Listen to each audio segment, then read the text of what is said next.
Hello, and welcome to Home Age Conversations, a podcast about none other than the residents. And I am Rabbit. And did you know that there was once a bank robber who was nicknamed Mr. Nasty because he used to swear a lot during his robberies? And I'm Mew, and did you know that there was once a criminal named the Piggyback Bandit who has been banned from 5 states for getting piggyback rides from several high school athletes? And I'm Mole. Did you know that Carl Panzeram, perhaps the outlaw to end all outlaws, under 12 separate aliases, committed 12 murders, more than 100 acts of sodomy, and thousands of robberies and arsons, and kept a journal detailing each of these acts, giving sources where his claims could be checked for truth. And it was found that the only notable inaccuracy in this journal was in regards to the value of goods stolen from one of William Taft's houses. I'm Kat, and in my hometown, a kid murdered his dad with a sword. So if it wasn't clear already, we are talking about River of Crime today. That's right, we're a podcast talking about a podcast. Now that's novel. So, River of Crime was a podcast released in 2006. It was character-driven, and it was about 5 episodes total. And all these episodes were called crime casts, based on the time-honored concept of true crime. It was styled as a 1940s radio drama, which is complete with some of the musical, which was very, it's brassy, to say the least. A lot of horns, yeah. Yeah. Man, I love horn sections. I really do. The reflections of its unseen narrator as he discloses a lifelong obsession with wickedness and vice. And he doesn't solve these crimes. He collects them. Like baseball cards. Well, just like baseball cards with Ted Williams on them. Just like baseball cards. Toe to tip, this one's a baseball card collector.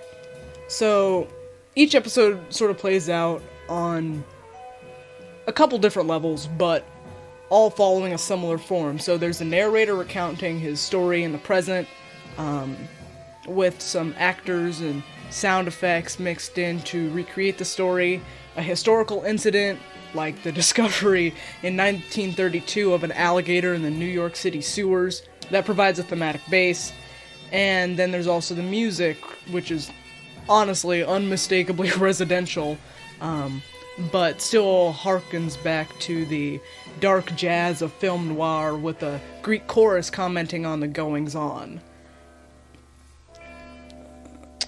I love a good Greek chorus too. Really, this one just kind of like, it's all the spots. All the spots. So, when this project came out in 2006, podcasts were still a pretty new concept at the time. And basically, the residents, the technology lovers and forward thinkers that they were, decided to sort of hop onto this, but they also wanted to look back on the past and sort of intertwine this, at the time, futuristic technology of podcasts with the sort of old-timey radio format, because at the time, and I guess still today, podcasts are just people having conversations. So, the incorporation of the past and the present here was enabled, believe it or not, by Warner Brothers. So, everybody knows, or everybody should know, I mean, come on, what are they teaching in schools these days, am I right?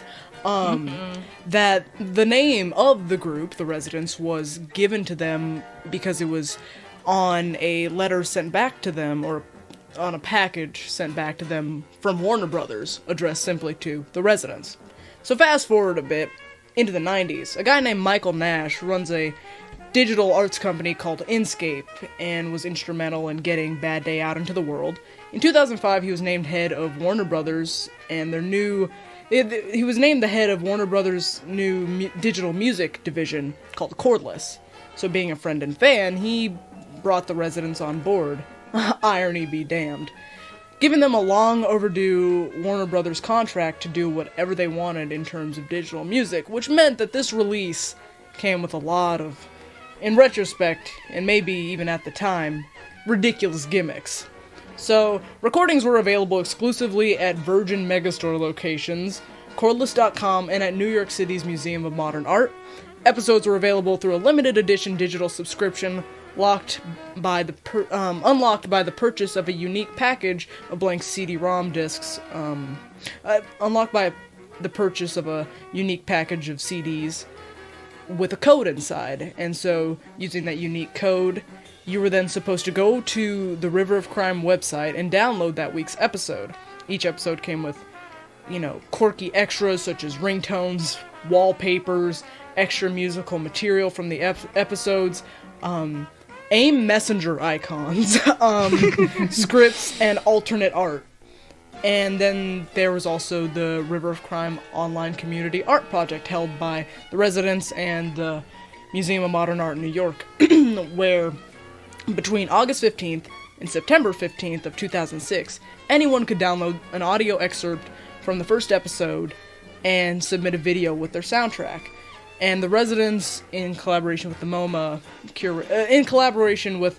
curator Barbara London, judged submissions and posted the 11 winners on YouTube.com. And the reason why, by the way, you purchased blank CDR discs is because the idea was, because downloading music was still kind of new, you're supposed to buy the blank discs, and then when all the episodes came out, you could download them and burn them onto your discs. So you would have a traditional CD album still. So they were kind I of... love that. It's so funny. They were kind of helping with the whole transition from CDs to digital, but in one of the most unorthodox ways they could have ever done it. Very roundabout. Interesting. Yeah. For some reason, I can't understand why this wasn't a technique they used with other releases. Maybe I just don't get it. Experimentation. I think it's just because of the technology. It was just a very specific point in technology where, like, you can burn your own discs. I don't know. But it actually almost calls back to, in a way, the Mixtapes of yore. I would say it almost calls back to God in Three Persons, which was sort of the first album they were able to put out on CD. And it was made to be on CD. And it was basically structured on CD. Yeah, and it's interesting because God in Three Persons and River of Crime have a lot of similarities. Spoken word, storytelling. They're both Overall. fantastic. They're both Yeah. really good, yeah. Overall story, yeah. So, one of the most ambitious projects, it was meant to run for 20 episodes. Now, think about it. 5 already takes up quite a sizable amount of space. Think 4 times that amount. And each episode featured each episode that we got, at least, featured 2 parallel stories that reflected each other. Even when the connection wasn't always clear to the listeners, including us, it was very clear to the residents, and that's really all that matters. The complicated and convoluted nature of the release did indeed call back to God in Three Persons in that way. And in addition to God in Three Persons being formatted for CD and yet also being released on a 2 LP set, there was also a mini CD and a couple tapes with extra material on them that were also released in a potato chips sort of format, with an instrumental version of the album also being released. So the two are really weirdly comparable, and honestly, who's to say that if the police were aware of what Mr. X was doing, they wouldn't have locked them up? Well, they wouldn't have locked him up, who can never be sure. But this sort of storytelling style would appear quite a few times even after River of Crime. In terms of the style of narration and instrumentation, it shows up again in Tweedles and Bunny Boy, sort of Talking Light, Intruders, and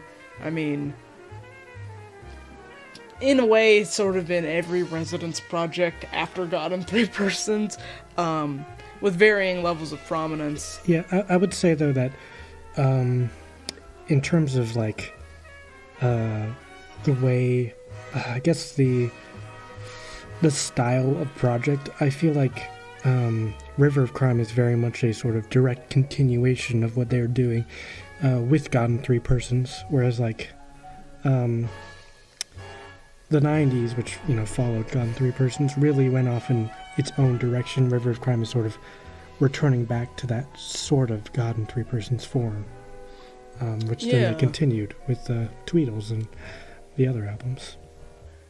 Yeah, I think it goes to show that even though it's a warped deconstruction and reconstruction of radio dramas as we know them, the Residents recognize that at the heart of all of this, storytelling has always been with us and will never go away, even as technology evolves. I like how the Residents made a true crime podcast before it was cool to do so, because now like true crime is like the most popular podcast genre ever. Yeah, they really are ahead of the curve, even when they don't know it. So with that, and all our stolen wigs, how about we move into the first track, The Kid Who Collected Crimes.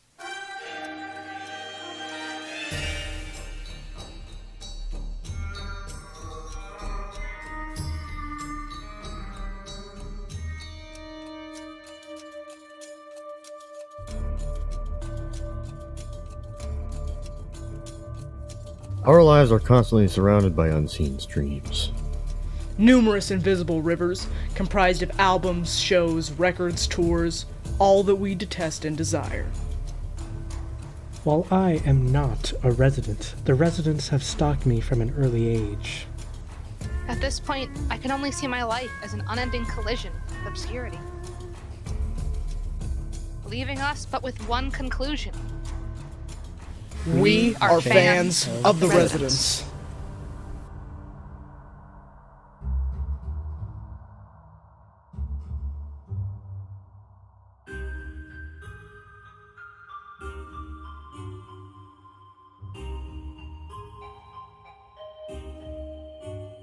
So, after you hear the very iconic and eventually annoying intro, you then get a nice little peek and welcoming into the nice story that you've got, which is the narrator's early obsession with crimes. And it even goes as far, eventually, into an actual peek into that early year of obsession, I guess. And it's based around none other than the electric chair. So, yeah, about the intro, real quick. When I was first listening to River of Crime, I was like, ooh, okay, here's the intro. Oh, we're really moving into this. And I feel like it would work really well if they just used it once. But because the episodes were being released on like a every couple of on a bi-weekly basis, or at least it's supposed to be. When you put that on a compiled version, it gets very repetitive because the episodes are only about 15 minutes long. But I digress. The story in this on this track is absolutely hog wild. Because the narrator starts with this really kind of juvenile obsession with the electric chair. I mean, every kid's got something that they're into, you know. So for some people it's dragons, for some people it's warrior cats, for some people it's bugs. You know, he starts out so focused on the electric chair, and then this sets the tone for sort of how every subsequent obsession is going to lead him down the river of crime, so to speak. Because through his obsession with the electric chair, he becomes obsessed with people who have been executed in the electric chair. And the descent seems pretty logical from there, and his grade, he must have been in, the first grade or something, but he's allowed to give a class presentation on the history of the electric chair, and the class is treated to a live execution, over the radio, which seems insane to me. Well, and I think it's important to note also that his whole thing with the electric chair didn't, if I recall correctly, it originated all with him being obsessed with the idea that Thomas Edison, friggin' killed an elephant. Just Yeah. Which is, by the way, how the episode starts. Yeah, you get to hear an elephant die. Well, Well, recreation. He admits it was a fake. just the residents are very obsessed with recreating elephant deaths in their songs. Maybe they've got some unresolved issues. I feel like they did Elephants. that. I feel like they did that only like 2 years ago. Train versus elephant. What's the thing with Julius and Ethel Rosenberg? I totally forgot why they're important. They are executed in the 50s, 1953, I think, because they are thought to be Russian spies. You know, this is in the Cold War when everyone's like, oh my god, the Russians! Wait, The that's Red also Scare. now. But anyway, I'm not gonna get into like the specifics of the case because like with the information we got now, it's like were they guilty, were they not guilty, who knows? But point is, at the time, it was a very controversial, non-controversial. It was a very important event in American history in which these two Americans were executed for espionage. The only American to be. And why it's important to this is because our kid who collected crimes just uses this as one more thing to further his obsession. And it also places the episode and I guess the narrator in his own sort of space chronologically. We know where this dude's at. Yeah, he brings up a lot of sort of unrelated crimes in this first episode that just sort of establish his knowledge and the depth of his criminal knowledge. Yeah, because he says it, and maybe we can put a clip of it here, but he says his obsession with the electric chair eventually led into a general obsession with criminality in all forms. And so Just he gives because some of the way like criminality, like he becomes fascinated with the way a criminal's mind works. Like he mentions the case of a man in Japan named Sadamachi Hirasawa, who allegedly walked into a bank and poisoned a bunch of people, or another man named George McKay, who, according to his account, the narrator's account, that is, when he was being led to the when he was being led to the gallows, he was allowed to see his infant, at which point he fed the infant a poisoned bread and killed it. And then we hear a bit about the narrator's personal life, where his grandmother comes home from church and she talks about the sermon. His Meemaw. His Meemaw. The narrator's staying with his Meemaw, and she talks about the sermon, and the residents incorporate a little audio clip of the sermon itself, or their recreation of it, you know. And it's one of the most intense sounding things they've probably ever put out. A lot of the like audio effects in this series, but especially prominent in this first episode, are really interesting. They have that very sort of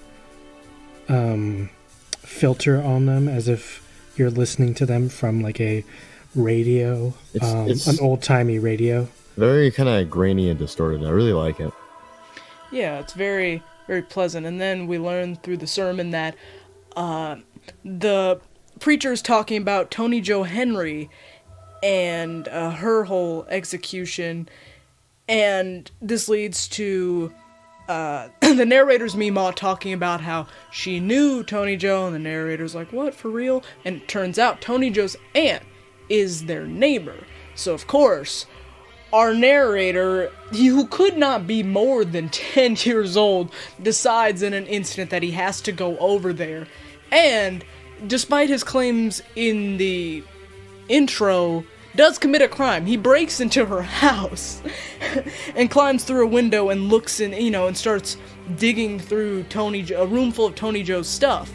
And then we hear the voice effect used again when Florine Farmers, Tony Jo's aunt, calls out to the kid and tells him to get out because she knows someone's there. And so he grabs the last thing he can as he jumps out a nearby window, and it turns out to be Tony Jo Henry's wedding photo. And to him, being obsessed with criminals, like having this direct connection and having a memento this important from the criminal's life, he says it explicitly. This was the best day of my life. So, yeah, we see the beginning of what will become a theme, It seems like from an older perspective, like just a needlessly cruel, like if he wasn't a kid, it'd be a needlessly cruel thing to do, to just break into this obviously heartbroken woman's house and just steal this stuff, but he doesn't care because it's not really that close to him, and awesome. It's just one picture. Just a picture. He's like a tourist almost. Takes it, puts it in his collections, and he moves on. He's unaffected, so he doesn't care. He's strictly concerned with the crime itself and not the repercussions emotionally of who the crime leaves behind. Yeah, it seems that he doesn't realize that criminality, isn't just something that's cool and epic. This is something that has serious emotional repercussions for people. Interestingly enough, Tony Joe Henry's aunt lived in Shreveport, Louisiana. It's interesting. I don't really know anybody else who's from Shreveport, Louisiana, so I don't understand why you think the factoid is interesting to share. It's interesting because the residents apparently have said that this is not autobiographical in any way, but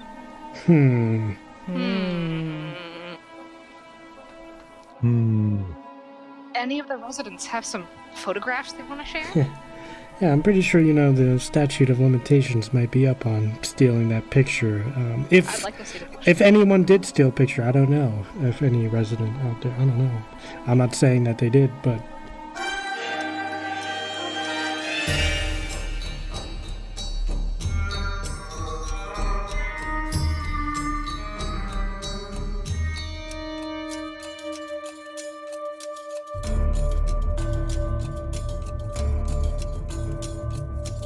Our lives are constantly surrounded by unseen streams. Numerous invisible rivers comprised of albums, shows, records, tours, all that we detest and desire. While I am not a resident, the residents have stalked me from an early age. At this point, I can only see my life as an unending collision with obscurity, leaving us but with one conclusion. We are fans of the residents.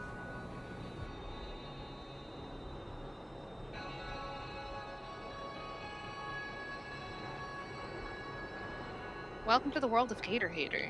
So, this one... There's something about this one that's just so sad. To me. But, so it starts out, you have the narrator, and he gets a call from a friend of his saying that there is a alligator, which I can't imagine is a, completely unheard of thing happening in Louisiana. Hold on. I just need to take us back a little bit, because can we have a moment to honor the very realistic New York accents used at the beginning of this track, where some kids are looking down are shoveling snow into a manhole. Yeah, so the track opens up, and we hear some just, chef kiss perfect New York accents.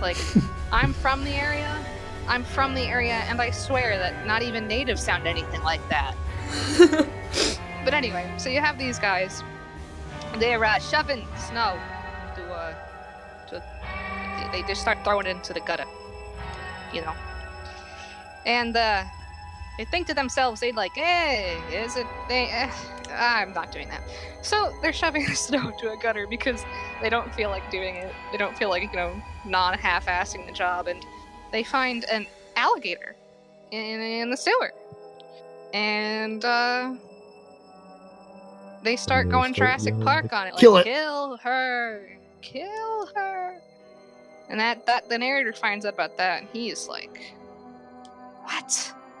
And it raises the question as to who's flushing baby alligators down the toilet, you know?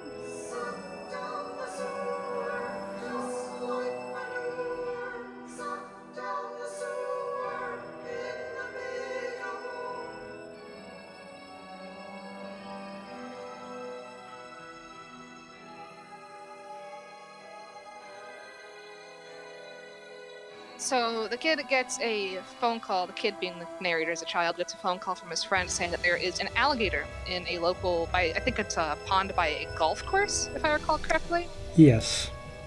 And he's like, hell yeah, man, that's totally what I'm about. And he's like, hey, Mom, I'm gonna go look at an alligator. And his mom is like, No! Absolutely not! You are not going over there. and his mom like freaks out and she's like, absolutely not. Go upstairs, go to your room. Like, no. Grounded kid's for like, You're 6 grounded months. for. Because, like, what if it was Yeah. yes? He doesn't get grounded He yet. doesn't get grounded yet. No. Oh yeah. He's yeah. like, I damn. And so he goes up to his room, and he sneaks out the door, or window, I should say, as any young kid would. And he goes to the alligator.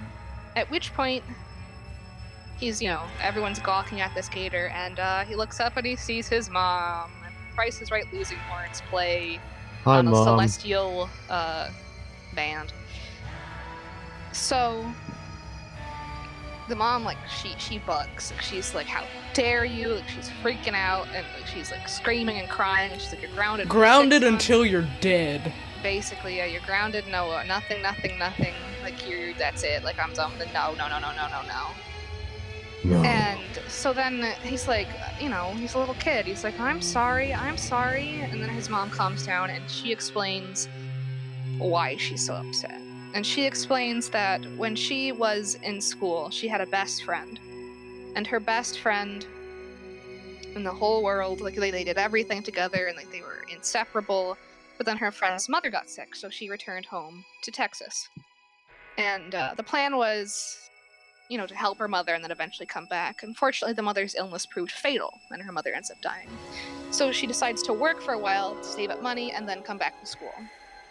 Over the mother's spring break, she decides she's going to visit her friend. And so they're writing letters back and forth to plan this whole shebang out. And then all of a sudden, she stops hearing from her. And she's like, well, I'm still gonna go. Like, this is weird. Like, that she stopped talking, but I'm still going to go.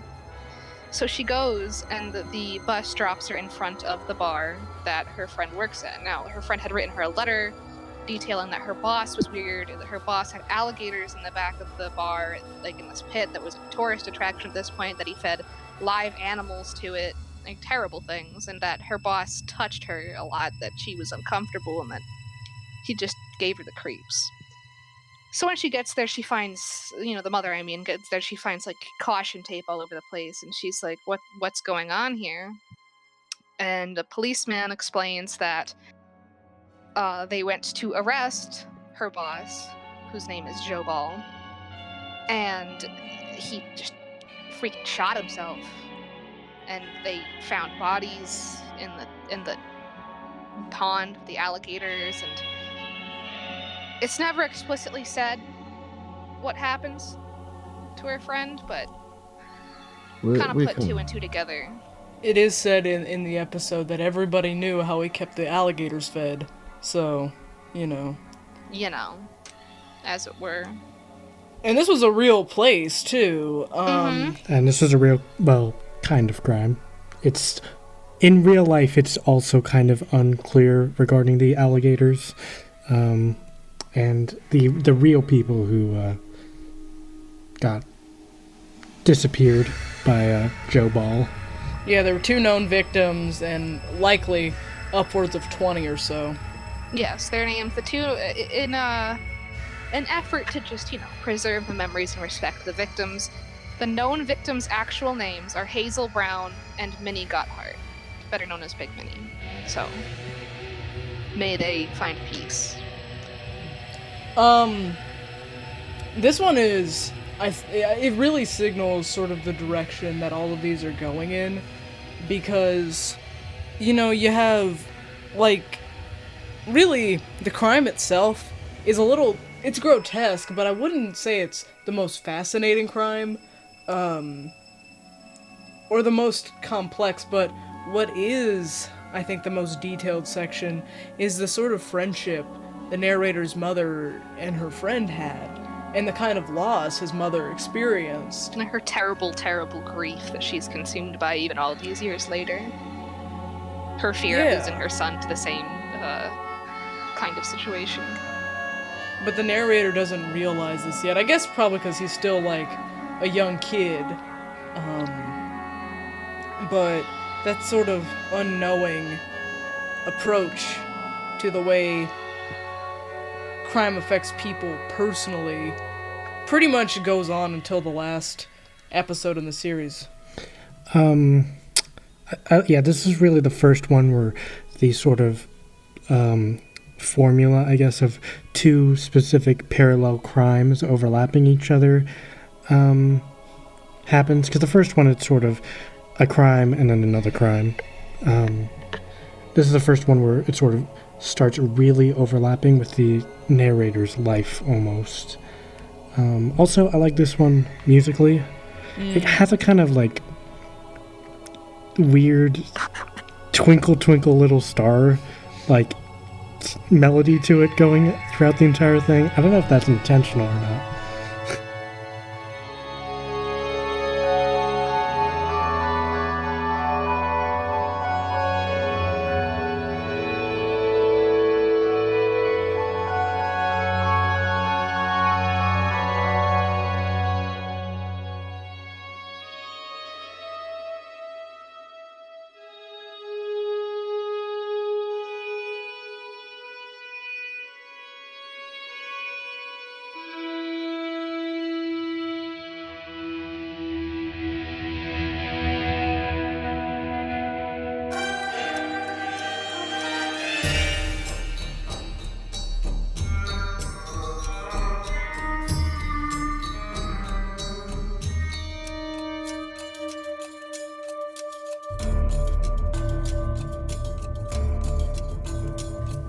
Our lives are constantly surrounded by unseen streams. Numerous invisible rivers, compromised albums, shows, records, tours, all that we detest and desire. Well, I am not a resident. The residents have stalked me from an early age. At this point, I can only see my life as an unending collision with obscurity.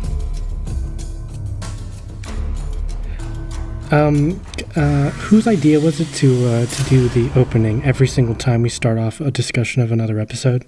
I don't know. hate to say this, but I'm like 98.65% sure that it was you. Like I'm not trying to I'm not trying to like, you know, as the kids say, drag you or anything, but like I'm like pretty sure it was you. You might have. All right. Well then. Misdelivered mummy.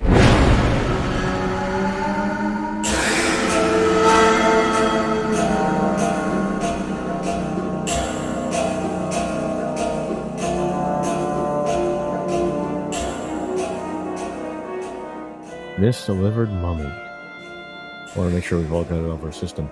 So it starts off after your very catchy intro with a speech from a young lad. And then it goes into the story of the narrator around his teen years and how their mother left and they receive a package. And his younger sister, whose birthday is imminent, thinks, oh, for me. And then she opens it, and it turns out to be a diary.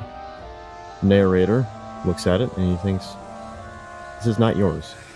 And brings it to his school's French teacher, even though he is not in any of her classes.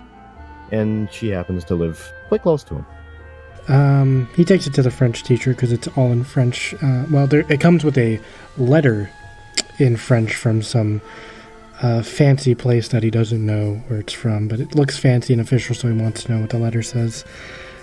He goes to his French teacher, who's blasting this weird French pop music, which sounds really cool when it's like mixed in to the background track.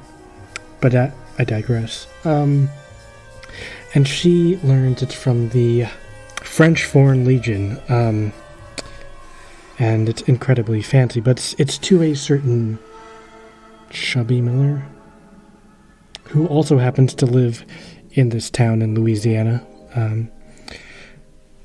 So Sort I of go like to visit an her. all-star city right here for crime. Right? It's like Twin Peaks. This is like Murder, She Wrote. The interesting thing is that in the diary, it's from this sort of pilot guy who gets stranded in the desert, and from the letter, we find that his body ended up being mummified in the desert after he crash landed and died. So it's interesting because he mentions this trial and how he was completely innocent in his diary, which is kind of weird to just mention. But he's writing to his true love. It's very kind of beautiful almost and romantic, and there's this really nice romantic, like nostalgic almost background track to it, which is amazing. Yeah, especially that one part where he's I love talking it. about the like oppression of the heat or whatever, and there's that delightful guitar in the background. That is what romance sounds like. You cannot Like a debate good me on guitar this. I riff. know it to be fact. Anyway, he goes to Chubby Miller's house, gives her the diary, but him being sort of a crime maniac, he sort of snoops around and sees this picture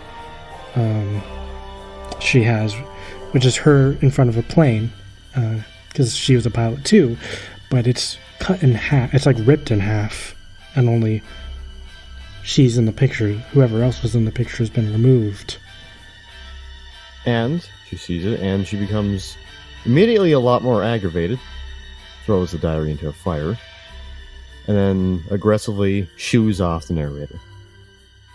She talks about how, quote, he killed the only man I ever loved or something like that. I don't know why I said quote there, because that is not an exact quote. Do we want to talk about the history about this specific crime? Cause Yeah, because the track itself is kind of anticlimactic. She just sort of throws it into the fire and he goes away. It's very sort of subtle about the truth of the crime, or I guess presenting the crime from a more objective case. It presents it as one would just receiving this diary and like listening to the other humans involved, and but of we're never course, it's presented much with more a interesting inside. yeah. Yes. Yeah. So the narrator gets that information that he reads in the diary, and then Chubby Miller saying that this guy, Lancaster was his name, this pilot, killed the only man she ever loved. And so that's really all you get as a listener, and all the narrator gets. And he just kind of moves on. What really happens, if you do some background research, is that, Chubby Miller and this Lancaster fellow were both pilots, and they did all sorts of pilot-y things together. And then they settled down in Florida. Lancaster briefly goes to Mexico to work on some project, and in the meantime, Chubby Miller gets assistance from an American writer named Hayden Clark to write her autobiography.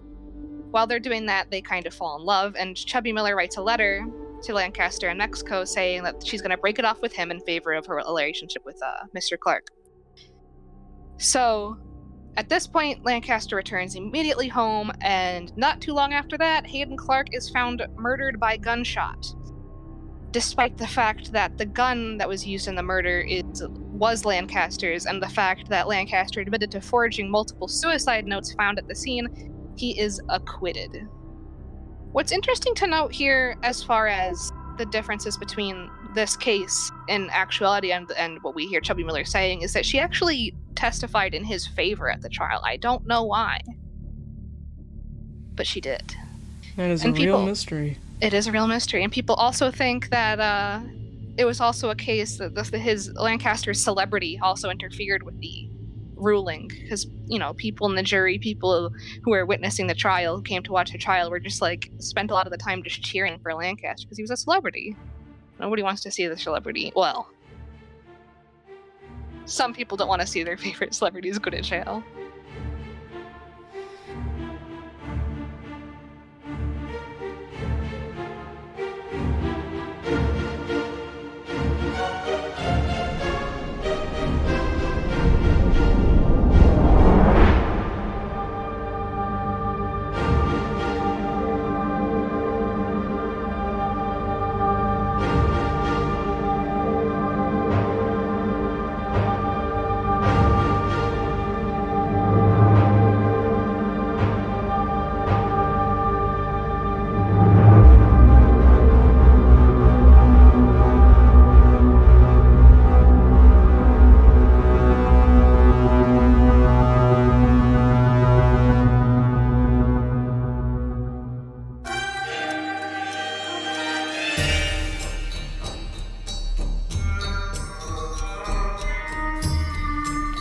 Our lives are constantly surrounded by unseen streams. Numerous invisible rivers comprised of albums, shows, tours, all that we detest and desire. While I'm not a resident, the residents have stopped me from an early age. At this point, I can only see my life as an unending collision with obscurity.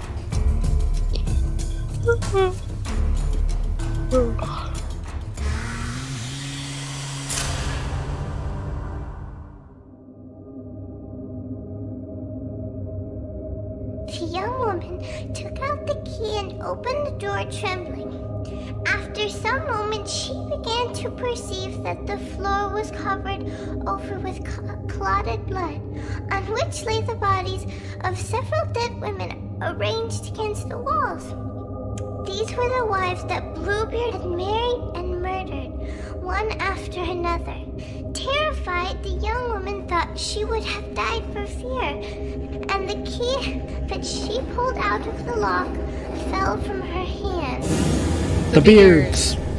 So this episode starts off with our narrator, who's like, gotta be in his like teenage, early 20s maybe. He's a teen, bro.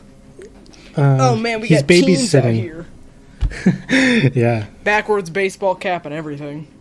Skateboard, tank top. But he's babysitting this kid, this little girl. On Christmas And- Eve. Yeah, on Christmas Eve. And for some reason, the bedtime story he chose for her was a story called Bluebeard. It is not for kids. It's very problematic. I wouldn't even say it's problematic, it's just very graphic and disturbing and horrific. So the kid goes to bed, and our narrator goes and just reads his little newspaper that's just around the house he's in. And it's about this guy who just got arrested, known as the Beast of Jersey. So it sort of goes into a little drama recreation of his arrest with these weirdly like comic relief British accent cops.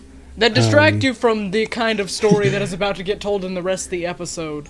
They're very goofy, almost. They have these over-the-top British accents. They're talking about this guy just ran a red light. They're trying to call into, like, the commander guy or whatever.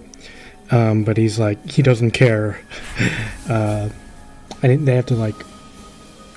They chase him into, like... What is it, like a tomato field? Yes. So they finally catch him because his car gets stuck, and he's wearing a... It looks like if Michael Myers was like made into a wax figure. Not Michael Myers the actor, the killer from the movie. Like they took his mask and like melted it a bit, and it was like, let's make this mask even more upsetting to look at. And then he's also wearing this like trench coat with like spikes all over it. Actual because- nails. Nails, you're right. And they're like, hey buddy, what you doing dressed like this? Going Fam to an squad? orgy. And he says, I'm going to an orgy, duh. And you know, I think if your excuse for what you're doing is going to an orgy and that's supposed to be better than what you're actually doing, you're already donezo, my friend. It's such like a weird situation to think of. Like these cops, they go to this guy, he's dressed in like full just like this Halloween costume-esque stuff. And he just tells them, I'm just going to an orgy. Duh. I would like to say that the mask looks like Leatherface mixed with one of the guy from Talking Light, the lonely teenager guy. Our narrator is researching more of this Edward Pye Snell, whatever, Beast of Jersey guy, and learns about his sort of role model, a guy with a French name who I cannot pronounce. Again, Gil de It's Reyes. pronounced Guy de Haye, I think. So he was a guy from history. buddy of Joan of Arc. He worked with Joan of Arc. He also murdered and sexually assaulted and tortured and horrible other things to many, many children. Sacrifices, occult garbage, you know. Yeah, You're regular. You know? This is actually, I think, the episode where it starts to resemble more of what a true crime podcast is nowadays. For like the middle of it, because he gets into a little bit about what that guy was up to, and then unfortunately, as with all Residence things, within this context, with everything within River of Crime, it has to get drawn back into the present somehow, and oh my So god, my heart basically- was in my throat. Oh, Christ if alive. I can speed us through this real quick, because I'm Yeah, go ahead. impatient to get to the horror. The kid this dude is babysitting, you know, he puts her to bed, and then she keeps needing to get up because children have needs or something, and this goes on back also and forth. probably because she couldn't sleep because she was read Bluebeard to sleep, but As a bedtime story, but maybe not. I mean, come on, kids love dark, scary stuff. So eventually, you know, it's building to a peak. The narrator's getting really frustrated with this kid, and I thought I was gonna throw up and die. I was so scared for this little girl. I didn't know what was going to happen to her. I was like, please, God. Because we're Please, God, alternating no. in between the narrator being really frustrated with this kid and reading about horrific crimes committed against children. And so it feels kind of logical as per where it's headed. And when it does hit that peak, it was unclear to me exactly what had happened. And then the kid's parents come home. And it turns out he just spanked her, but man, the residents play it off like he just stabbed that kid, chopped her up, and tossed her down the garbage disposal. I mean, it's dark. And obviously the kid's parents are furious with him for spanking their child, as they should be. And they accuse him. They say, like, you know, get out of here, you child molester, which is where I personally thought it was where it was going. Again, like this, like it invoked this like visceral, skin-crawling fear, disgust, apprehension. This entire episode. and part of that is his sort of response to all that, where he's sort of saying, you know, the police asked me a bunch of questions, but they couldn't pin anything on me because Well, I didn't do it. yeah, like to go back for a second, after the reason why the police question him is because shortly after this, the little girl goes missing. Yes. And the it way he seems- talks about it, yeah. he talks about it very much like he did it, and he says he talks very much like he's guilty. He But does it with then- all the subtlety as O.J. Simpson did with his book, If I Did It, with if in the smallest print imaginable. But because he's like, you can't convict me for anything because there's no body. And then as it turns out, the little girl just shows back up. She's fine, she's on a swing set, but she doesn't talk about what happened before. So, honestly, with this episode, I was like, where do you even go from here? Because it seems like the next logical conclusion would be him describing his own crime, you know. Yeah.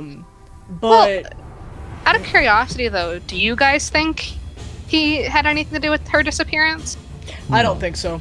I don't think the so. I don't police are think so either. inundated I think- with I crime, think yeah. His- I think he found something exhilarating about talking about it like he did it, because he's Yeah, exactly. There's like something- he finally got interrogated by the police, which for someone who's like obsessed with crimes, like being able to do that while also Being being innocent. completely innocent, it's got to be a rush for him. it's the closest he's gotten to being Yeah. one of these people without being one of these people. It kind of gave him more like insight. Like instead of just they were arrested, he now gets to think they were arrested, interrogated, questioned, that kind of thing.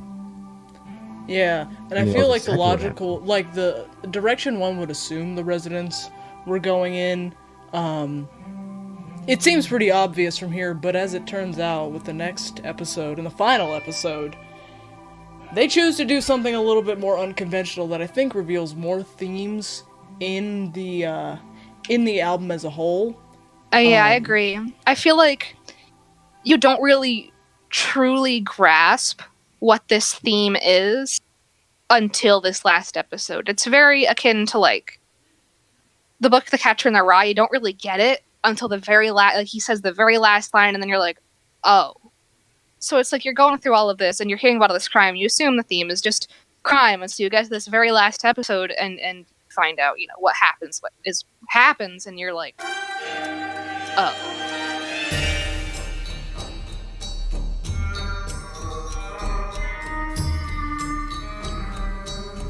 Alright. Otherwise, we're constantly surrounded. Hey, okay, dude, just we'll put it in post, okay? Can we do that? Can we just not do that? Yeah, we skip can just this? not do that. Yeah, Sparky can just edit it in. Sparky can edit it in. I ain't doing nothing. Here, have this. Our lives are constantly surrounded by unseen. Numerous invisible rivers comprised of albums, shows, records, tours, all that we the detest and residents have desire. stalked me from an early age. At this point, I can only see my life as an unending collision of obscurity, leaving us but with one conclusion. We are fans of the residents.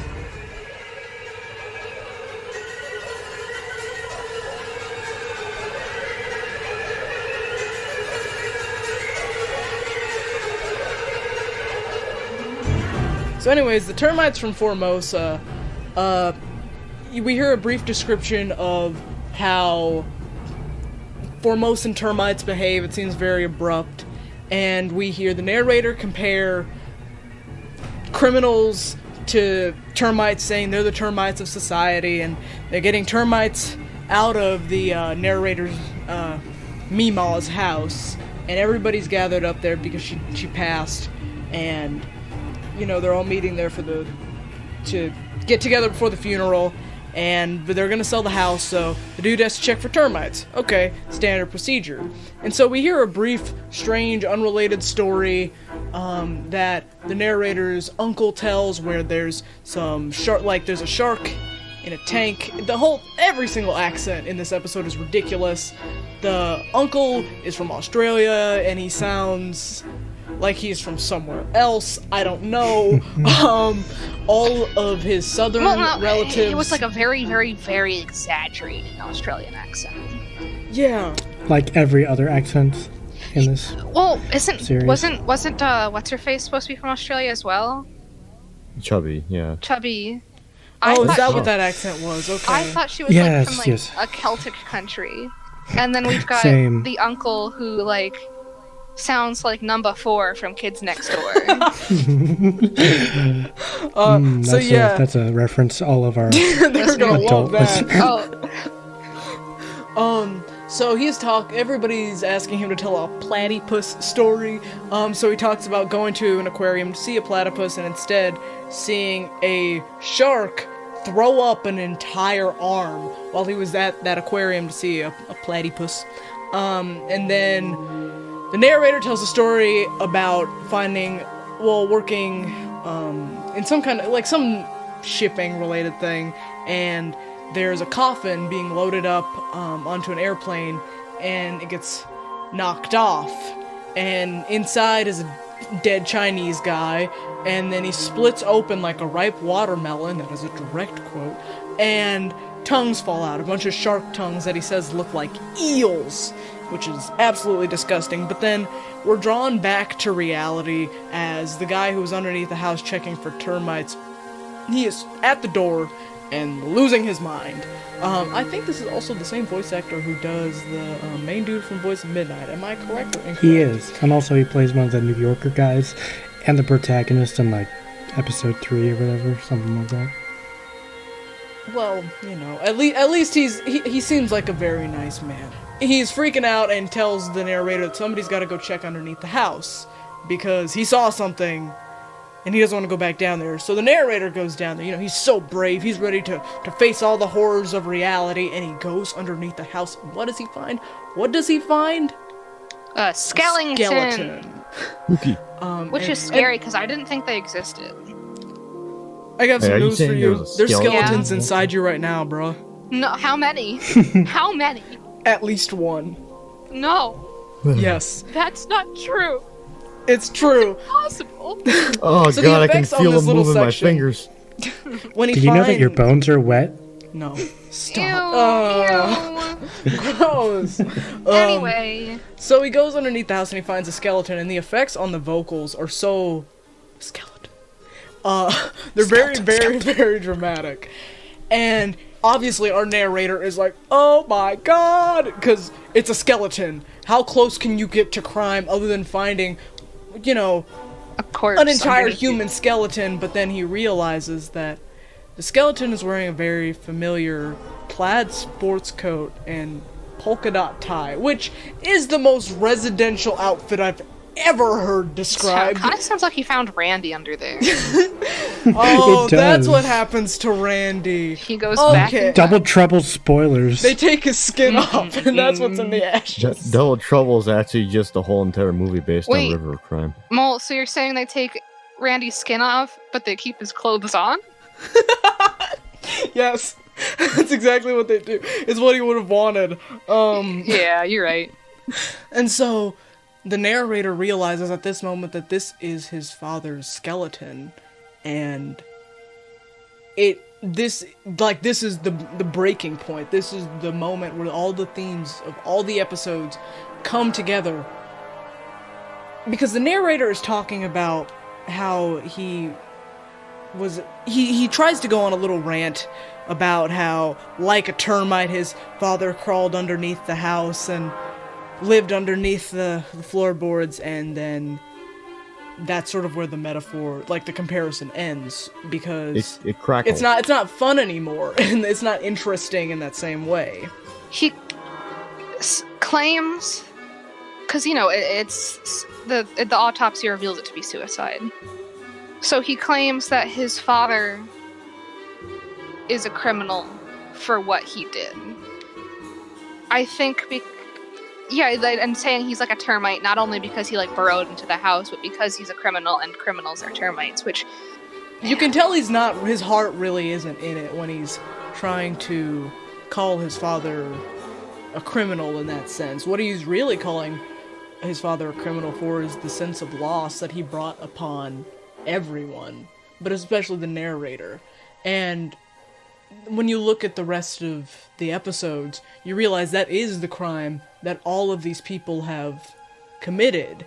They've brought about loss in all sorts of different ways. I read this one review of The River of Crime that stated that it was not a river of crime that our narrator rides upon, it's a river of loss. And I thought that was pretty poignant, especially because at the end of this track, well, for one thing, the Greek chorus is incredible, talking about what are we walking over, what will walk over us. That sets the tone for the focus on grief that comes within the last couple of minutes, because the narrator is describing the sort of surroundings of the corpse, which are some magazines and a plate of chicken bones, and he realizes that his father left chicken bones on the plate, and he broke the wishbone. The wishbone. And he says that he wonders what his father wished for. Interestingly enough, this is not the only time wishbones show up in Resonance Media. They show up again in Bunny Boy, because Harvey leaves chicken bones inside of a book. You know where they also show up? Where? In a Randy video, In My Room, episode 3. There you have it. Encyclopedic knowledge. Wait, let me just look that up real quick to make sure I'm right. The narrator's father is Randy. Yeah. It's just, he's got this whole obsession with crime, but, I agree with the review that he's really writing this river of loss, and I think it's really the idea of that effect of loss that he might... It's both crime, but also the idea of what's being taken away, because he only briefly goes over, the case with the George McKay or the Japanese fellow, the cases he really delves in deep into is what something where something terrible and substantial has been lost, and there are people around to talk about that loss and that grief, that tragedy. And he's just like drawn to tragedy, and the fact that this last thing, like he sees the body, he makes the connection, and he just says, "Daddy," which is just so like the reversion back to childhood kind of vocabulary and this like undoing. It makes it very circular. Very circular, yeah. And it's there's a Sylvia Plath quote where she says, "I desire the things which will destroy me in the end," and I think that is very fitting for our narrator here. I think that the part where he says "Daddy" in that very distressed voice is such a powerful moment. It's such a sort of breaking of his character, where before he's a very kind of almost smug about these crimes. He's just like, "Isn't this cool? Like, this is so interesting," but he's never sort of emotionally he doesn't see them as losses himself. He just sees them as cool criminal things. And then when it finally happens to him, his sort of smugness just disappears. Because when he first sees the skeleton, he's like, "Ooh, fascinated. A skeleton!" Yeah, he's like, "There's a skeleton underneath, there's a corpse underneath my house. That's so cool." And then he realizes who it is. Yeah. And he just completely breaks down. Yeah. His entire, like, quote-unquote ride down the river of crime has now been crushed. He realizes the true quality and character of the crime. So, Closing thoughts. River of Crime, good album. Man, they were really going somewhere, I feel like, with the burn your own CD thing. I wish they would've, well, I think they're very talented. River of Crime, to me, very good. I think it's very much overlooked. Yeah, it's a hidden gem. Partly because of the I think the podcast element very much pushes people away, because I remember when I first listened to this, which was not that long ago. I first listened to it for this podcast, which we plan to record like 2 years ago at this point now, but and the reason why I put it off for so long was because the CD that they put out, now that it's over, is called River of Crime, the first 5 episodes, and I thought there was more episodes than that. So I was like, well, I can't find the other episodes, not knowing that there are only 5 episodes, which, to be fair, the 5 episodes that we have form a pretty good, like, story arc, and I don't even know where they would go from there. And it's a very good album, minus the repetitive opening, which is still I like the. Oh no, I like personally it, don't mind the opening because it reminds me of other podcasts. Like at this it point, does. I can it reminds me of marathoning. Recite like by heart the McElroy brothers opening to My Brother and Me. Like, I think if I developed amnesia, that would be like the one thing I remembered. Is that the McElroy brothers are not experts and that their advice should never be followed, etc., etc., etc. Yeah, no, I really like the opening, but it is kind of repetitive, especially when you're listening to it multiple times. And I still think I like it though. If they did a vinyl release of River of Crime, which they should do, I would say they should definitely keep that opening in there. I would like to proudly announce, I know I bring her up a lot, but my wonderful girlfriend is not a Residence fan, or at least not yet. Because I played her this album, and she was like, after it was all said and done, like after I was like, well, what did you think? She's like, I really, really, really liked it. And I was like, yeah, buddy, we got her. She said her review, so I figure I'll put in her review as well since you've heard mine. Her review, she loved the storytelling aspect of it. She loved the way they mixed the narrator's voice as well as the you hear grandma's or Mima's voice, Mima's voice, the mom's voice, Chubby's voice, all these different, like the uncle's voice. She really enjoyed that, like that method of storytelling. Yeah, I played. I sent it to my friend Grace, and she said that was good. Like good. So there's a album by another artist. Definitely not Nine Inch Nails. I think it was Led Zeppelin. But anyways, the album is called The Downward Spiral. In the story for that, like if you look at it overall, it's just like this character's his mind going down into a worse place. And it's kind of this. Is it begins like, oh yeah, I'm all cocky. I'm above all this crime. And all the way into oh no, the crime is right in front of me. Evil knows his name. Yeah, exactly. Kind of like God in Three Persons.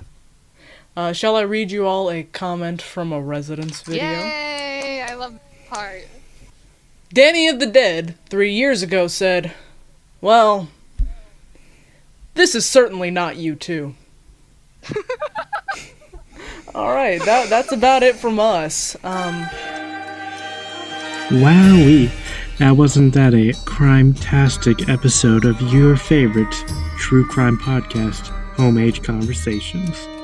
Alright, everyone, thank you for listening to this episode. We hope you enjoyed it. Sorry for the delay. There was no episode last month because we lost this recording, so we had to re-record the entire episode. That just took a while. So we will, however, be releasing another episode this month, hopefully, if we don't lose the recording again.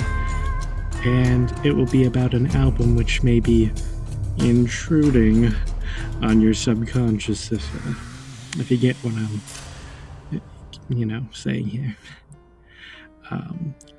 Not only will you hear us four hosts give our fantastic hot takes on the album, but we will be sending our junior reporter, Sparky, out into the field to interview a certain Mr.